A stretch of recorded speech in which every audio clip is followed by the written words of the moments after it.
കഴിഞ്ഞ കുറേ ദിവസങ്ങളായി യുഎഇയിലെ വിവിധ ലേബർ ക്യാമ്പുകളിൽ വ്യാപകമായ പരിശോധനകൾ നടക്കുകയാണ്. യുഎഇയിലെ വിവിധ ലേബർ ക്യാമ്പുകളിലായി ഏകദേശം 15 ലക്ഷം തൊഴിലാളികൾ താമസിക്കുന്നതായിട്ടുള്ള വിവരങ്ങളാണ് അധികൃതർ ഇപ്പോൾ പുറത്തുവിട്ടിരിക്കുന്നത്.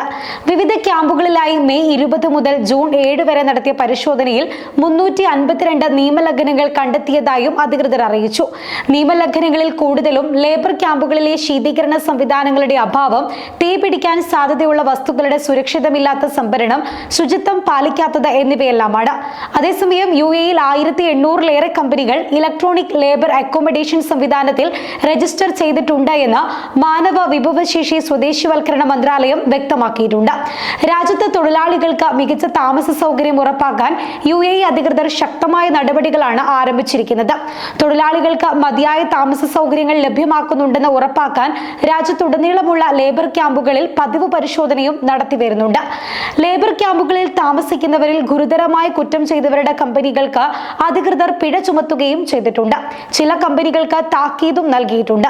താമസ ക്യാമ്പുകൾ നിയമപരമാക്കുന്നതിന് 1 മാസത്തെ സമയവും നൽകിയിട്ടുണ്ട്. ലേബർ ക്യാമ്പുകളിൽ സുരക്ഷയും നിലവാരവും ഉറപ്പുവരുത്താൻ സർക്കാർ പ്രതിജ്ഞാബദ്ധരാണെന്ന് മന്ത്രാലയം അസിസ്റ്റന്റ് അണ്ടർ സെക്രട്ടറി മൊഹസിൽ അലി അൽ നാസി വ്യക്തമാക്കിയിരുന്നു. കഴിഞ്ഞ ദിവസമാണ് ദുബായിലെ താമസ നിയമം സംബന്ധിച്ച് ദുബായ് ലാൻഡ് ഡിപ്പാർട്ട്മെന്റ് പുതിയ മാർഗനിർദ്ദേശം പുറത്തിറക്കിയത്. ലേബർ ക്യാമ്പുകളിൽ ഉൾപ്പെടെയുള്ള ജോലി സംബന്ധമായ താമസയിടങ്ങളിൽ ഒരാൾക്ക് അനുവദിക്കുന്ന സ്ഥലം ഉൾപ്പെടെ ഡിപ്പാർട്ട്മെന്റ് പുറത്തുവിട്ടിരുന്നു. ലേബർ ക്യാമ്പുകളിൽ ഒരാൾക്ക് 3.7 ചതുരശ്ര മീറ്ററാണ് നൽകേണ്ടത്.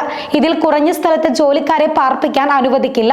കുറഞ്ഞ സ്ഥലത്ത് കൂടുതൽ ആളുകളെ താമസിപ്പിക്കുന്ന നിയമലംഘനങ്ങൾ വർദ്ധിച്ച പശ്ചാത്തലത്തിലാണ് നിർദ്ദേശങ്ങൾ കർശനമാക്കിയത്.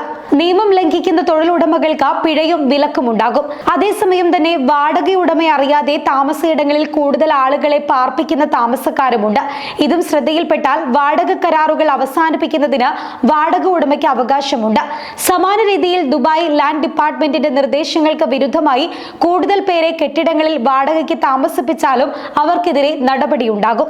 അടുത്തിടെ ദുബായിൽ ഇത്തരത്തിൽ പ്രവർത്തിച്ച 10 കെട്ടിട ഉടമകൾക്ക് കെട്ടിടം വാടകയ്ക്ക് നൽകുന്നതിന് വിലക്ക് ഏർപ്പെടുത്തിയിരുന്നു.